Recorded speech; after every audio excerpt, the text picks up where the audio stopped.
네, 인사드리겠습니다. 안녕하십니까? 같이 기도 먼저 드리겠습니다. 우리를 구원해 주신 하나님 감사합니다. 어둠 가운데 살아가던 저희들에게 예수님을 통해 영원한 천국에 들어갈 수 있는 산소망 주신 것 감사합니다. 또한 교회라는 포도나무에서 지금까지 붙어 있게 해주신 것 감사드리고 열매 맺는 신앙생활로 인도해 주심도 감사드립니다. 올 한 해 교사의 자리를 지켜낼 수 있게 도와주신 것 감사드리고 또 앞으로도 때마다 힘 주시고 지혜도 주셔서 맡겨진 일들을 잘 감당할 수 있는 그런 일꾼으로 살아가도록 도와주세요. 무엇보다 우리 교회학교 아이들을 지켜주시고 신앙이 바르게 자라도록 도와주시길 간구합니다. 우리를 사랑하시는 예수님 이름으로 기도드립니다. 아멘. 네, 이번 공과는 나누어진 나라입니다. 나누어진 나라, 즉 통일 왕국의 분열에 대한 내용입니다. 우리 왜 한동안은 이제 이스라엘이 멋지게 세워져가는 그런 좀 신나고 상쾌한 공과였는데 갑자기 확 이제 어두워졌습니다. 나라가 두 쪽이 났는데 전쟁 때문이 아니고 죄 때문이었습니다. 그것도 한 사람의 죄, 바로 솔로몬의 죄입니다. 하나님을 빼고 이스라엘 역사를 바라보면 이제 이스라엘의 분단의 원인은 솔로몬의 아들 르호보암의 실책에 있는 것처럼 보입니다. 그러나 사실 그건 제2원인에 불과했습니다. 제1원인은 르호보암의 아버지 솔로몬에게 있었습니다. 성경을 통해 하나님의 관점에서 바라보게 되면 왜 솔로몬에게 제1의 원인이 있었는지가 분명해지는데, 자, 성경 찾겠습니다. 열왕기상 11장입니다. 구약성경 열왕기상 11장을 보겠습니다. 열왕기상 11장 11절입니다. 열왕기상 11장 11절부터 제가 읽겠습니다. 여호와께서 솔로몬에게 말씀하시되 내게 이러한 일이 있었고 또 내가 나의 언약과 내가 내게 명한 법도를 지키지 아니하였으니 내가 결단코 이 나라를 내게서 빼앗아 내 신복에게 주리라. 그러나 내 아비 다윗을 위하여 내 세대에는 이 일을 행치 아니하고 내 아들의 손에서 빼앗으려니와 오직 내가 이 나라를 다 빼앗지 아니하고 나의 종 다윗과 나의 뺀 예루살렘을 위하여 한 지파를 내 아들에게 주리라 하셨더라. 여기 11절에서 보시는 것처럼 분단의 원인은 솔로몬에게 있었습니다. 다만 하나님은 분단의 시기를 그의 아들 르호보암 때로 계획하십니다. 보신 것처럼 하나님을 떠난 솔로몬에 대해 하나님은 그의 나라를 빼앗아서 그 신복에게 주겠다라고 말씀하셨습니다. 심판이죠. 그러나 그 심판이 뒤로 유보됐습니다. 왜? 그래도 솔로몬이 세운 공이 있어서? 아닙니다. 아버지 때문이라고 말하고 있죠. 아버지 다윗과 하나님이 맺은 언약 때문에 심판이 유보되는데, 그래서 솔로몬의 때가 아닌 솔로몬의 아들 르호보암 때 나라가 분열됩니다. 하나님은 이렇게 원인에 대한 책임을 다음 세대에게 지우게 하셨습니다. 생각해 보면 솔로몬 그가 하나님께로부터 받은 특권, 어떤 그런 축복 이런 걸 생각하면 그의 범죄는 굉장히 큰 거였습니다. 그는 하나님께 선택받아 왕이 되었을 뿐만 아니라 하나님으로부터 지혜, 부, 명성 다 받았는데, 그러니까 마땅히 평생을 하나님께 순종하면서 헌신하는 삶을 살아야 마땅했습니다. 그러나 하나님을 등졌습니다. 자기에게 아무것도 주지 못하는 우상에게 눈길을 주었죠. 마음을 빼앗겼습니다. 따라서 솔로몬은 자기 범죄에 대한 하나님의 심판을 당연히 자기가 살아있는 동안에 받아야 함이 당연했습니다. 그러나 하나님은 그렇게 하지 않으셨습니다. 왜? 솔로몬 그의 아버지 때문에 그렇습니다. 다윗 때문에. 아버지 다윗을 봐서 솔로몬에게 내릴 심판을 유보하십니다. 솔로몬 세대가 아니라 아들 세대로 넘긴 건데 이게 이제 특별한 자비였죠. 또한 한 지파, 유다 지파를 유다 지파만큼은 그의 아들에게 르호보암에게 남겨주시겠다고 하셨는데 이건 그 옛날 유다 지파를 향한 야곱의 축복을 이루어 가시기 위함이기도 했습니다. 그런데 만일 솔로몬의 아들 르호보암이 아주 신앙적이어서 아버지의 범죄와 과오를 마치 자기 죄처럼 여기고 통회하고 하나님께 간절히 자비를 구했었더라면 결과는 좀 달라지지 않았을까 이런 좀 생각을 해봅니다.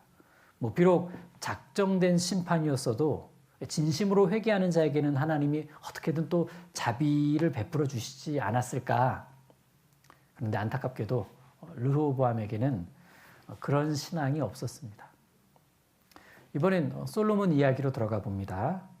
솔로몬, 잠언도 말하고 전도서를 기록한 그가 어떻게 말년에 깊은 죄에 빠지게 되었을까? 잠언 22장엔 음녀의 입은 깊은 함정이다 라고 말씀하셨는데 단지 여자의 유혹 때문에 솔로몬이 이렇게 넘어진 걸까? 많은 이방 여인을 아내로 두었던 것이 그의 타락의 유일한 원인이었을까? 혹시 솔로몬이 인생의 목표가 없었기 때문은 아닐까요? 보세요.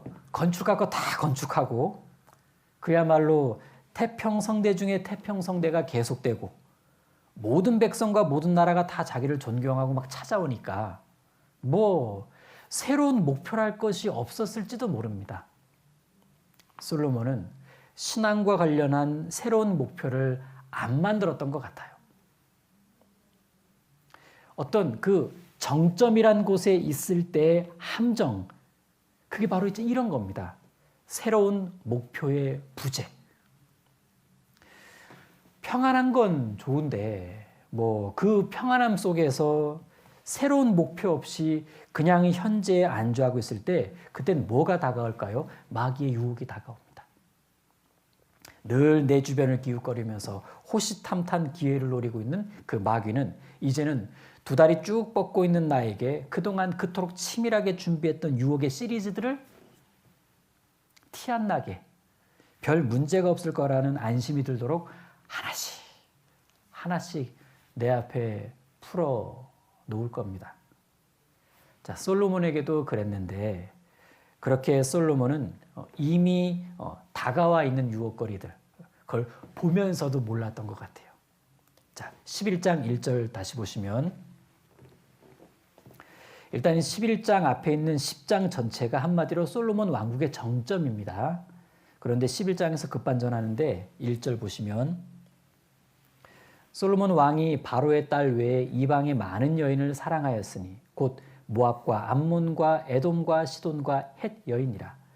여호와께서 일찍이 이 여러 국민에게 대하여 이스라엘 자손에게 말씀하시기를 너희는 저희와 서로 통하지 말며 저희도 너희와 서로 통하게 말라. 저희가 정령코 너희의 마음을 돌이켜 저희의 신들을 좇게 하리라 하셨으나 솔로몬이 저희를 연애하였더라. 왕은 후비가 700인이요. 후비, 공식적인 아내. 빈장이 300인이라. 빈장, 비공식적인 아내. 일종의 첩이죠. 왕비들이 왕의 마음을 돌이켰더라. 솔로몬이 나이 늙을 때 왕비들이 그 마음을 돌이켜 다른 신들을 좇게 하였으므로 왕의 마음이 그 붙인 다윗의 마음과 같지 아니하여 그 하나님 여호와 앞에 온전치 못하였으니 이는 시돈 사람의 여신 아스타롯을 좇고 암몬 사람의 가증한 밀곰을 좇음이라.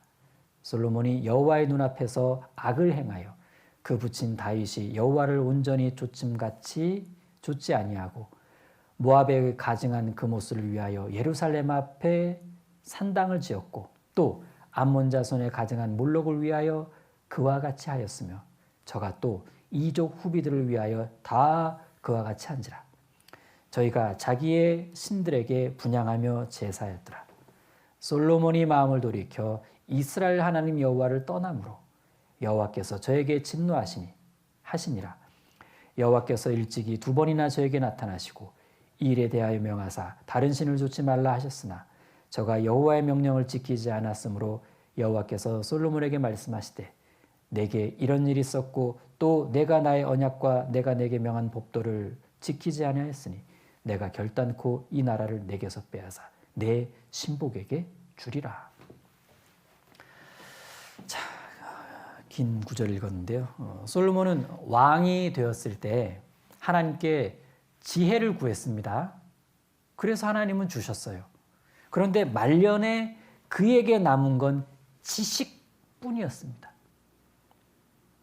하나님께 순종할 줄 아는 지혜, 그것은 이방 여인 아내들에게 다 빼앗겨 버렸습니다. 전도서 7장 26절은요. 마음이 올무와 금을 갖고 손이 포승 같은 여인이 있다라고 말씀하면서 그들은 사망의 독보다 독하다라고 경고합니다. 솔로몬의 아내들이 그랬습니다. 1절 다시 보시면요. 솔로몬 왕이 바로의 딸 외에 이방의 많은 여인을 사랑하였으니 2절 중간에요. 저희가 정령코 너희의 마음을 돌이켜 저희의 신들을 좇게 하리라 하셨으나 솔로몬이 저희를 연애하였더라. 아마 이 마음이 백성들은 우상에 미혹될지 몰라도 나는 그럴 리 없어. 이런 자신만만함이 있었는지를 모릅니다.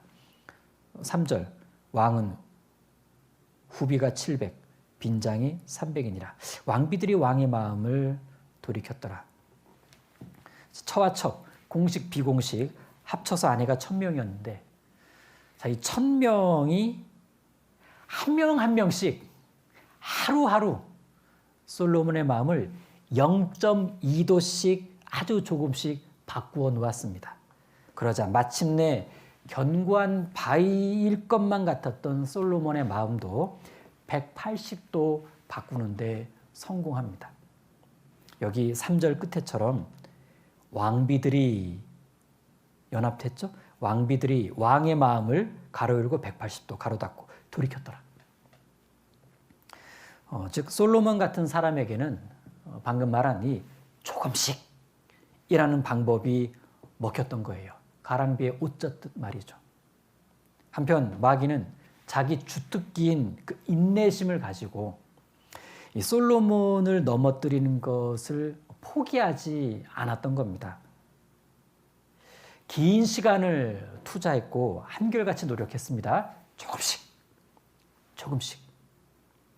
만일 성큼 다가왔다면, 그런 식으로 유혹했다면 솔로몬의 지혜가 그것을 단번에 탁 쳐냈을 거예요.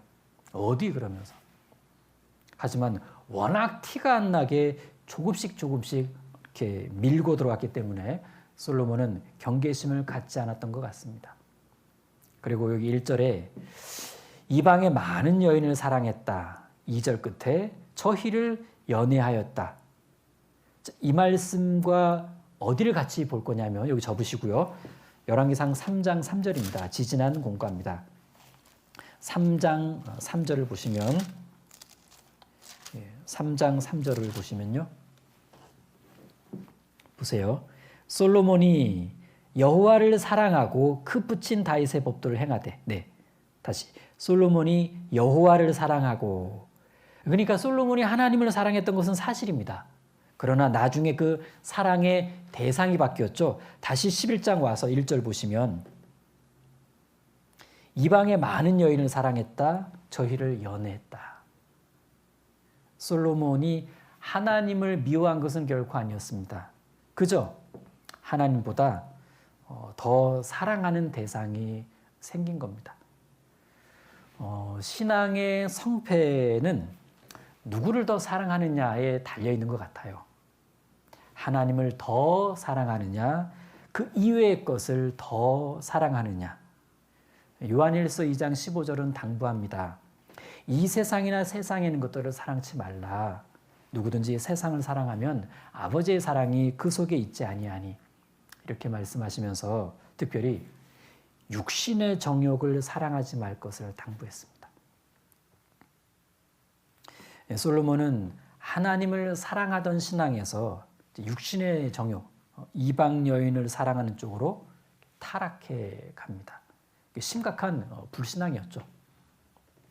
분명히 신명기 17장 17절에서는요. 그 왕의 지침 중 하나로 아내를 많이 두어서 그 마음이 미혹되게 하지 말라 이렇게 좀 명확하게 교육했음에도 불구하고 솔로몬은 부귀영화로 마음이 교만해져서 아내 많이 두기를 주저하지 않았습니다.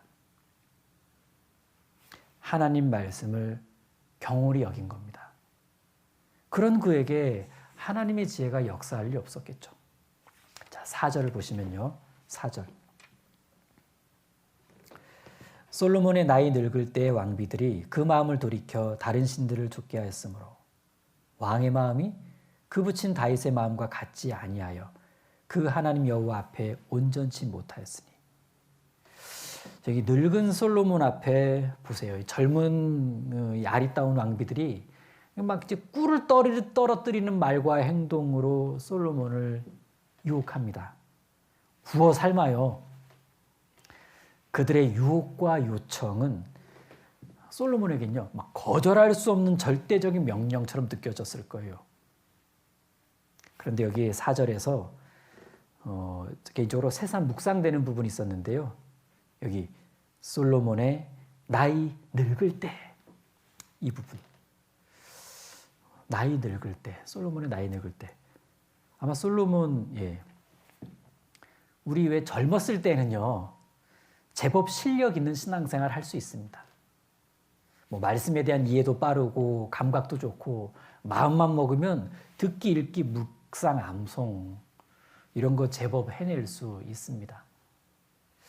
또 이 체력과 환경의 한계를 뛰어넘고 해보는 뭐 도전적인 교제나 봉사 이것도 젊었을 때는 가능해요. 전도에 대해서도 지치지 않는 열정이 가능하죠. 젊었을 때는.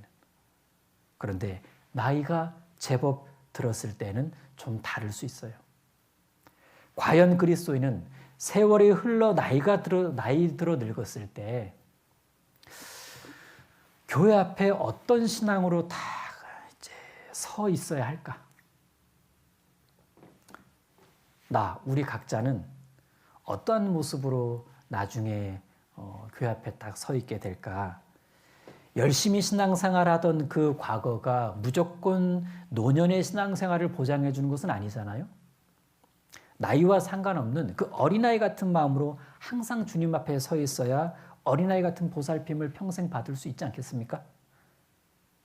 이런 거죠. 하나님 앞에서는 아는 것도 잘 모르겠다 하고 옛날에 해본 것이 있다 하더라도 그냥 하나하나 다 물어보고 형제자매 가운데서는 여전히 겸손한 자세로 묵묵히 순종하고 만일 솔로몬도 이랬더라면 나이 늙었을 때 여기 4절에서처럼 이렇게 나이 늙었을 때도 그런 신앙을 갖고 있었더라면 아마 그 뒷이야기는 아버지 다윗만큼 아름답지 않았을까라는 생각도 해봅니다. 우리가 세월이 흘러 나이가 들어 늙었을 때요. 틀림없이 우린 그간의 신앙의 결과물들로 만들어진 인상, 말투, 행동 이걸로 서 있을 겁니다. 그 모습이 여기 솔로몬처럼 막 미끄러져 있는 그리스도인의 모습으로 돼 있다면 얼마나 처참합니까? 반대로 다윗처럼 대장부 같은 그리스도인으로 교회 앞에 딱 서 있다면 얼마나 아름답고 멋지겠습니까? 자, 그러고 보니까 지식이 많다? 지식을 많이 습득하는 그런 경험보다는 그냥 차라리 고난을 많이 겪는 경험이 노년의 신앙에는 더욱 유익을 줄 것 같다라는 생각이 들었습니다. 솔로몬에겐 젊은 날에 습득한 탁월한 지식은 있었지만 아버지 다윗처럼 깊고 오랜 고난의 체험은 없었잖아요. 솔로몬은 아버지처럼 수많은 훈련으로 형성된 견고한 믿음은 없었습니다.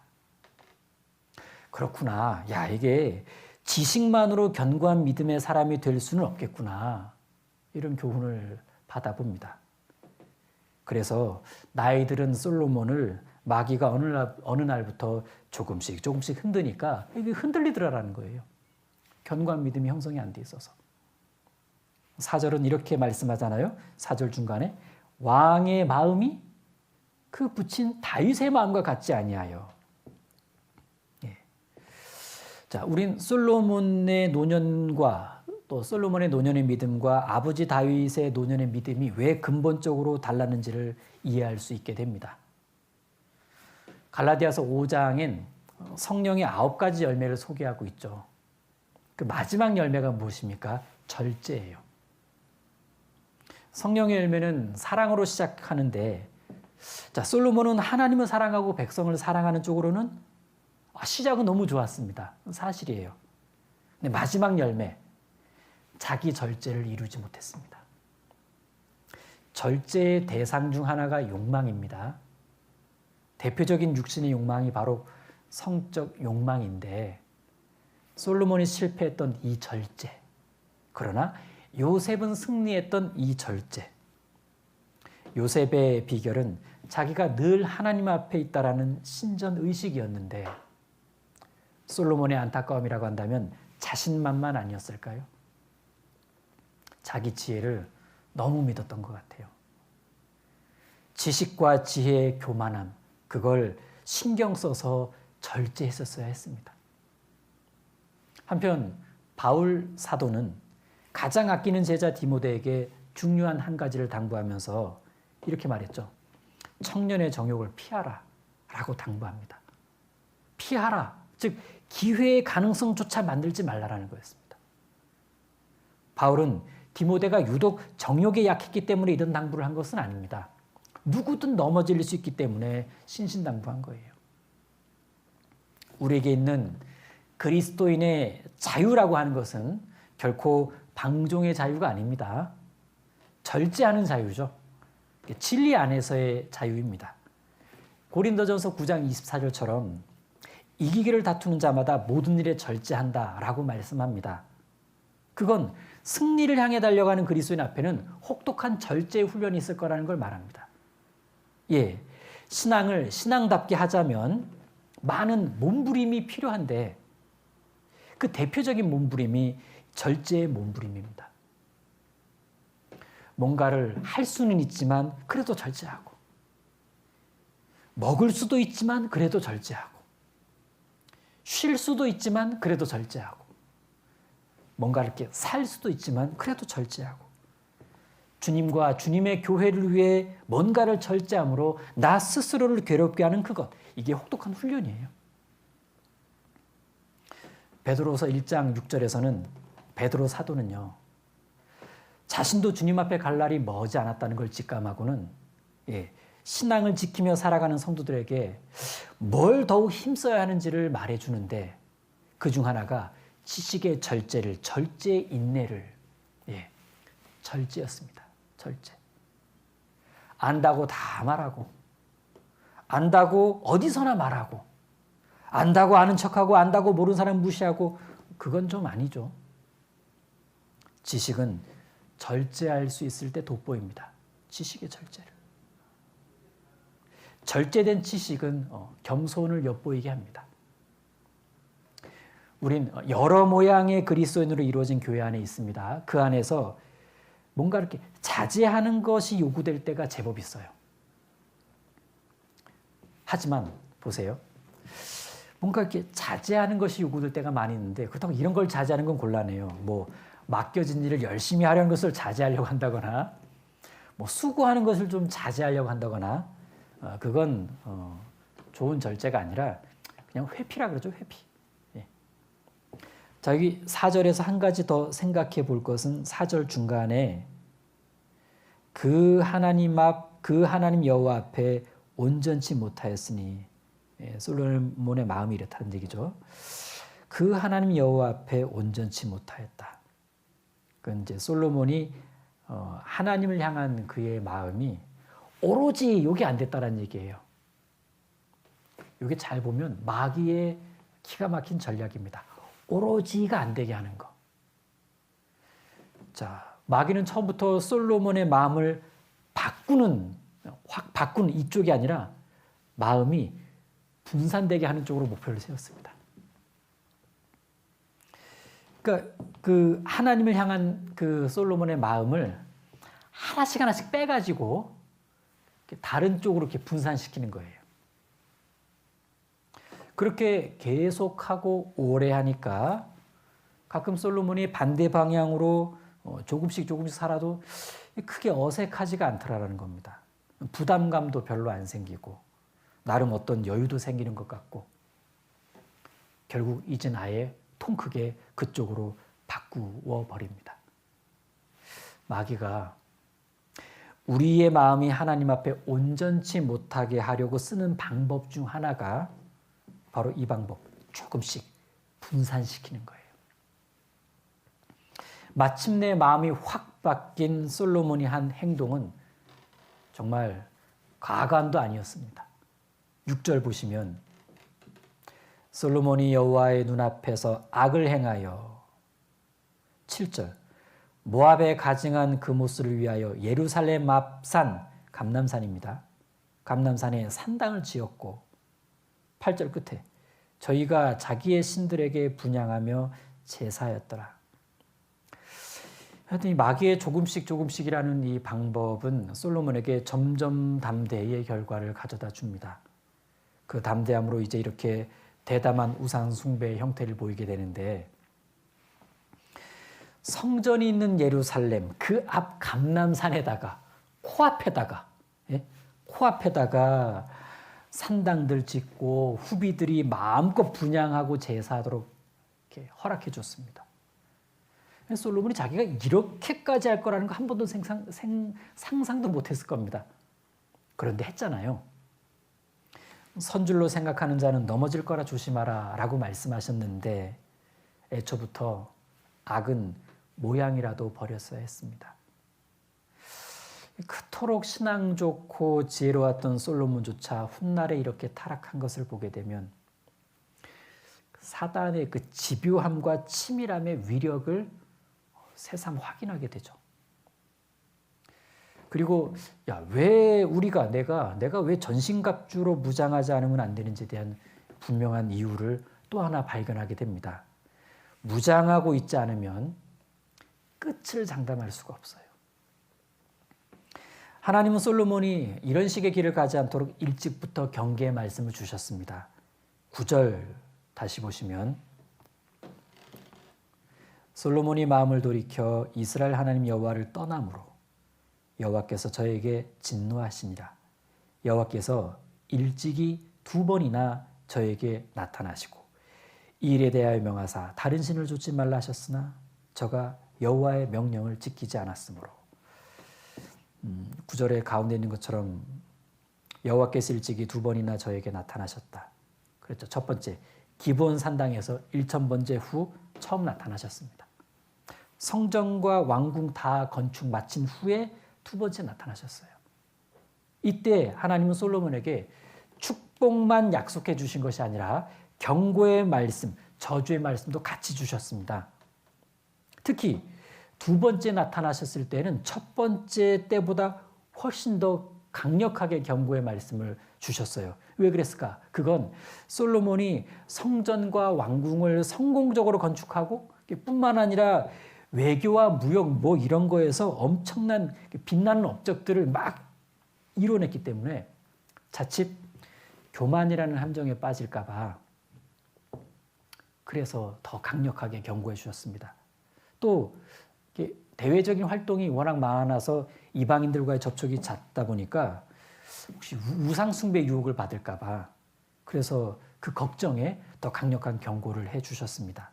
그러니까 하나님이 꽤 애를 쓰신 거잖아요. 정말 솔로몬을 아끼고 사랑하신 겁니다. 그의 이름 여디디야처럼. 이런 하나님의 꾸준한 열심에 비해 솔로몬은 순간의 실수가 아닌 어떤 그 오랜 그 고의적인 태도로 하나님을 떠납니다. 하나님이 진노하실 수밖에 없었죠. 자, 9절을 보면요.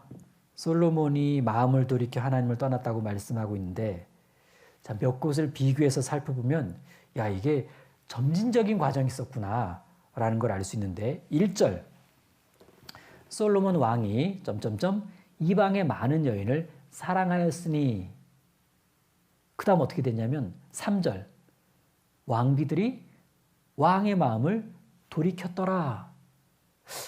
자, 그 다음엔 어느 수준까지 왕의 마음을 돌이키게 했냐면 4절 왕비들이 그 마음을 돌이켜 다른 신들을 좇게 하였으므로 이 우상 숭배하게 하는 데까지 성공한 겁니다.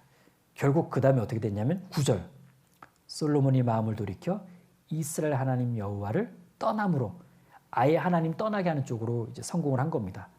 자, 여기 솔로몬이 마음을 돌이켜 이스라엘 하나님 여호와를 떠났다. 여기에 제목을 붙여보면 솔로몬의 선택 이렇게 할 수 있는데 그것도 최후 선택. 우리 지난번에 배운 열왕기상 3장에서는 그 진짜 엄마 재판이 있었죠. 거기서는 솔로몬의 지혜로운 선택을 볼 수 있었습니다. 근데 여기서는요. 솔로몬의 아주 어리석은 선택을 보게 돼요. 그것도 가장 무서운 선택. 하나님을 떠나기로 한 결정 말입니다.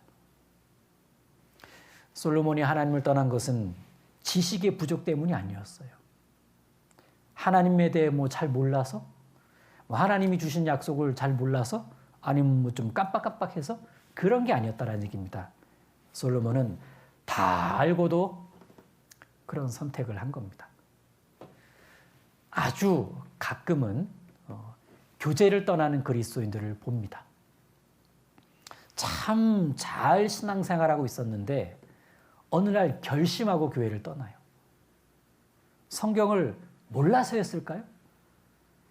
교회와 교제의 중요성을 깜빡해서였을까요? 아닙니다.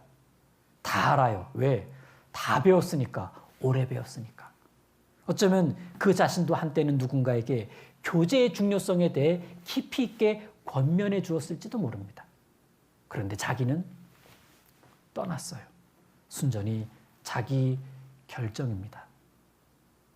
자기 마음에 이제는 하나님보다 교회보다 이 복음보다 뭔가 더 사랑하는 것이 생겼기 때문은 아닐까요?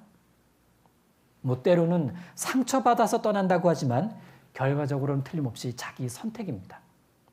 이유를 막론하고 버리지 말아야 할 것이 있고 떠나지 말아야 할 곳이 있습니다. 그걸 고수하고 지키는 것, 때로는 눈물로 버텨내는 것. 한동안 오해 자리에 있을 수밖에 없더라도 그 자리를 한결같이 거기에 머무르는 것. 이런 결정들이 빛나는 신앙의 모습이 아닐까 생각을 해봅니다.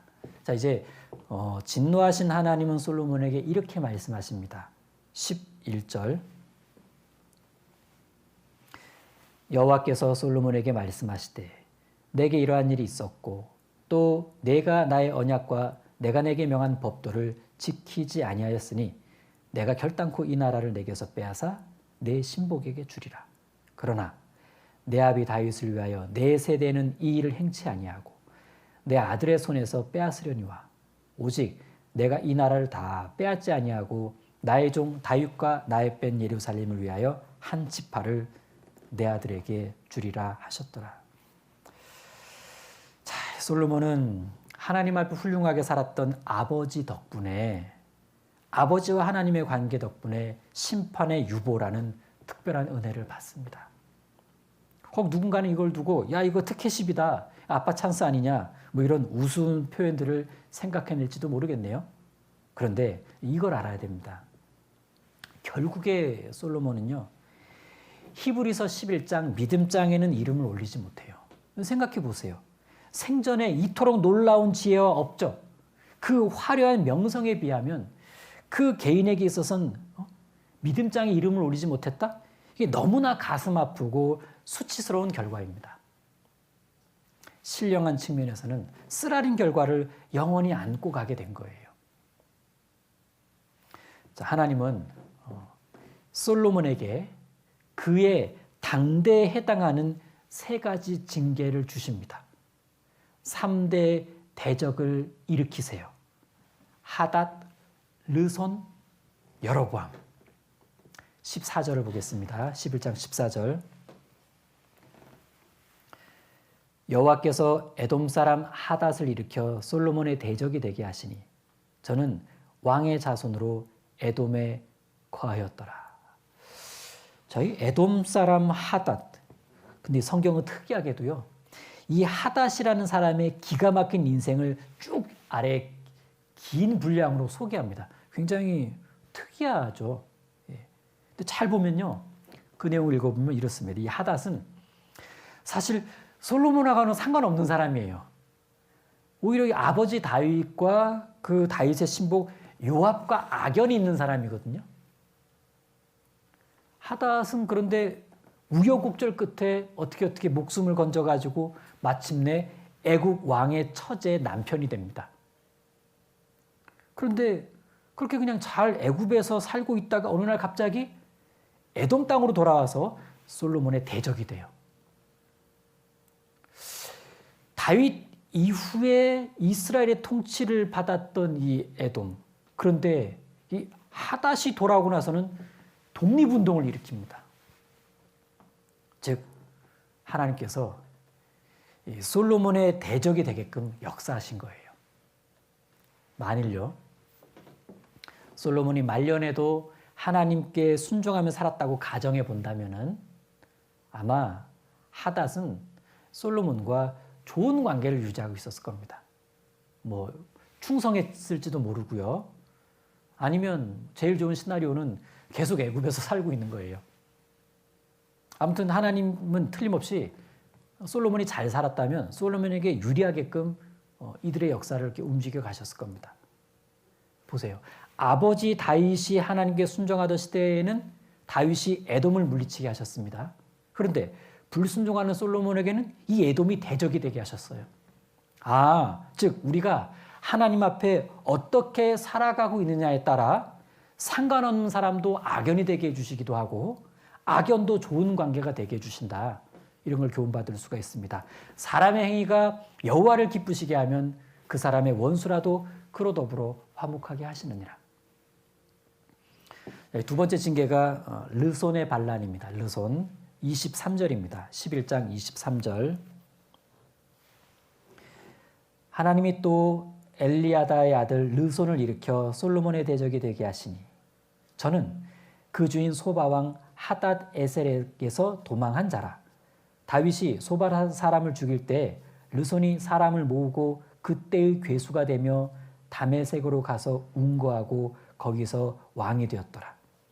솔로몬의 일평생에 하닷이 끼친 환난 외에 르손이 수리아 왕이 되어 이스라엘을 대적하고 미워하였더라.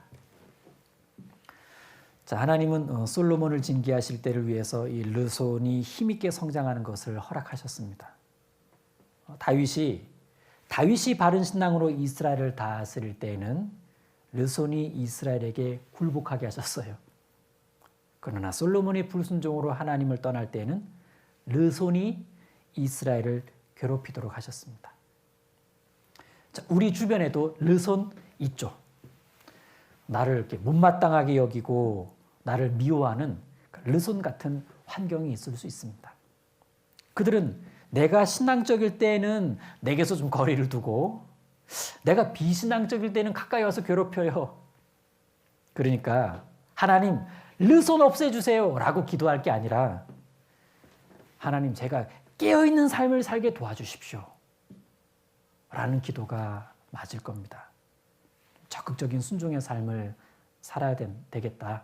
다윗처럼 이런 좀 교훈을 받아봅니다. 세 번째 징계 여로보암의 반란입니다. 26절. 솔로몬의 신복 느밧의 아들 여로보암이 또한 손을 들어 왕을 대적하였으니 저는 에브라임 족속인 스레다의 사람이요 그 어미 이름은 수르아니 과부더라. 자, 앞에 하닷 르손 나왔죠. 그들의 반란은 정복 국가에서 일어난 일이에요. 이스라엘 고유영토 밖에서 일어난 일이란 얘기입니다. 근데 여기서의 여로보암의 반란은 자국 내에서 일어난 일종의 혁명과도 같은 일이었습니다. 그래서 솔로몬에게는 이게 더욱 어떤 치명적이었던 겁니다. 특히나 여로보암이 누구라 그랬습니까?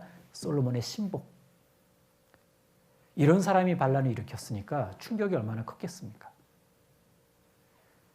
그래도 솔로몬 그가 원래 자기 시대에 마땅히 받았어야 할 징계에 비하면 이거 아무것도 아니었어요. 우린 때론 하나님의 자비로 인해서 감경된 징계를 대할 때에도 불만을 토로하는 경우가 있습니다. 자기 죄가 얼마나 하나님께 충격을 주었던가는 잊어버린 채 당장의 징계로 겪는 어려움 때문에 불편한 심기를 하나님께 나타낼 수도 있습니다. 어떻게 보면 덜 회개한 거예요. 자, 그런데 이제 이런 생각을 좀 해봅니다. 만일 3대 대적이 나타나서 이스라엘 나라가 힘들어졌을 때 솔로몬이 그때라도 정신을 차리고 하나님 앞에 철저하게 회개하고 마음을 돌이켰었더라면 어떤 일이 일어났을까요? 결과가 좀 달라지지 않았을까요? 어떻게든 기회를 주시는 자비하신 하나님이시니까 어쩌면 대적들을 하나하나 정리해 주셨을지도 모릅니다. 혹은 그들의 마음을 바꾸어서 그들이 솔로몬에게 아버지 다윗 때처럼 이렇게 복종하게 했을지도 모릅니다. 여기 이제 하닷과 르손의 경우는 그렇다는 얘기죠. 예. 자, 솔로몬은 이렇게 3대 대적이라는 그 징계를 받다가 죽음을 맞이합니다. 이제 아들 르호보암이 왕이 됩니다. 42절, 11장 42절. 솔로몬이 예루살렘에서 온 이스라엘을 다스린 날수가 40년이라. 솔로몬이 그 열주와 함께 자매 그 부친 다윗의 성에 장사되고 그 아들 르호보암이 대신하여 왕이 되니라. 자, 이렇게 해서 12장에 가서 본격적으로 나라가 촥 분열이 됩니다. 자, 그 르호보암과 관련해서 좀 많은 내용들을 좀 배울 수가 있겠는데 오늘은 한 가지 교훈만 받아보고자 합니다. 12장 8절입니다. 12장 8절. 왕이 노인의 교도하는 것을 버리고 르호보암 왕이 노인의 교도하는 것을 버리고 그 앞에 모셔있는 자기와 함께 자라난 소년들과 의논하여. 이 노인의 교도를 버리고 친구랑 의논했다. 르호보암에게 있어서 가장 안타까운 건 친구 잘못 사귄 거예요. 그는 아버지를 모시던, 그러니까 아버지의 지혜를 배운 노인들의 가르침을 버렸죠. 그리고 자기와 함께 자란 소위 통하는 친구들의 말을 들으면서 백성들을 가혹하게 다스리려고 했습니다. 자, 이에 반대한 여로보암은 결국 반란을 일으켰고 이스라엘은 남유다와 북이스라엘로 분열 왕국이 됩니다. 르호보암은 유다 지파로 이루어진 남유다의 왕이 되고 여로보암은 나머지 지파로 이루어진 북이스라엘의 왕이 됩니다. 친구를 잘못 사귀어서 개인과 나라를 망친 끔찍한 사례라고 말할 수 있겠죠. 이 친구의 중요성은 아무리 강조해도 지나침이 없습니다. 절대 사귀지 말아야 할 친구가 있겠죠.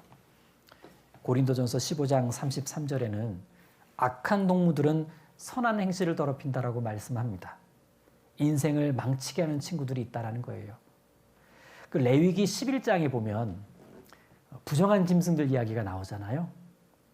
거기서도 이제 교훈을 받을 수 있는데 부정한 친구들의 유형을 생각해 보게끔 합니다. 예를 들어 쪽제비 같은 친구가 있어요. 교활한 친구예요.